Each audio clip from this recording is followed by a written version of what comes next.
Now I want to drill down on this. Take the false charge of genocide.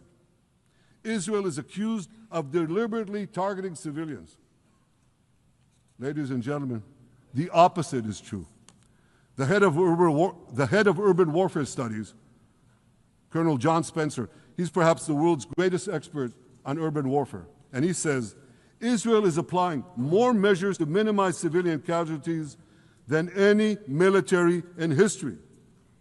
And because we're doing that, the ratio of non-combatant to combatant casualties is less than 2 to 1 in Gaza. That's an astoundingly low ratio, lower than NATO's wars in Afghanistan and Iraq, especially when you consider that Gaza is one of the most densely populated urban areas on Earth. It has hundreds of miles of terror tunnels underground, and it has countless terror towers above ground, and thousands of terrorists embedded in the tunnels and in these towers in civilian areas. If you want to see what measures Israel takes to avoid civilian casualties in this war, just look at what we're doing now in Gaza City, the last Hamas stronghold, one of the 2 last strongholds. For 3 weeks, Israel dropped millions of leaflets, sent millions of text messages, and made countless phone calls urging civilians to leave Gaza City before our military moves in. At the same time, Hamas implants itself in mosques, schools, hospitals, apartment buildings, and tries to force those civilians not to leave, to stay in harm's way. And it often threatens them at gunpoint if they try to do so. For Israel, every civilian casualty is a tragedy.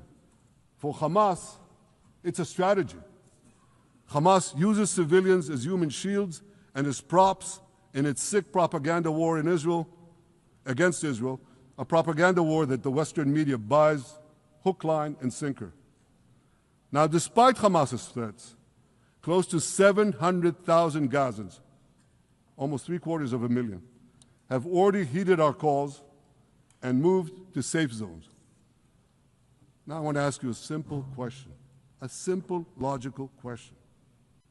Would a country committing genocide plead with the civilian population it is supposedly targeting to get out of harm's way?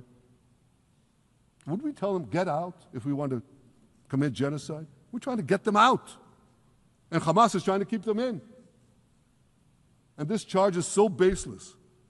The comparison to genocide, wholesale slaughter of populations. What, did the Nazis ask the Jews to leave, kindly leave, go out? Did others, you want me to name all the genocidal leaders of history?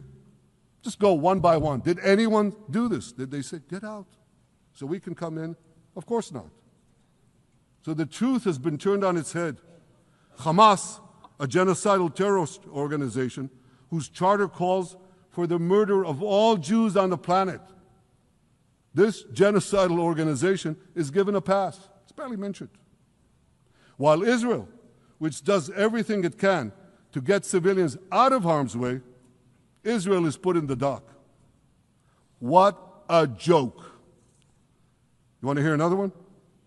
Israel is accused of deliberately starving the people of Gaza when Israel is deliberately feeding the people of Gaza.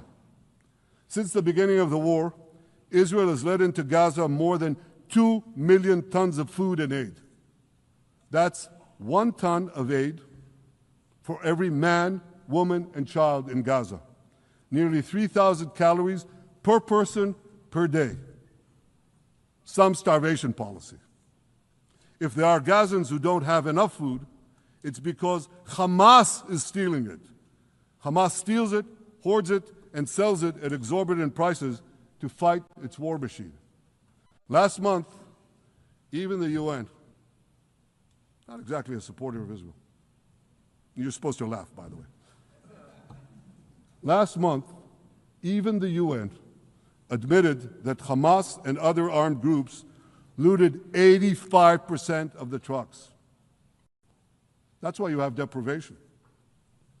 Those who peddled the blood libels of genocide and starvation against Israel are no better than those who peddled blood libels against the Jews in the Middle Ages when they falsely accused us of poisoning wells spreading plague, and using the blood of children to bake Passover matzahs.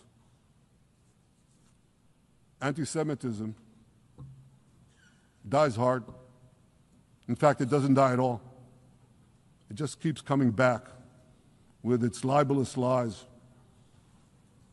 refurbished, regurgitated over and over again.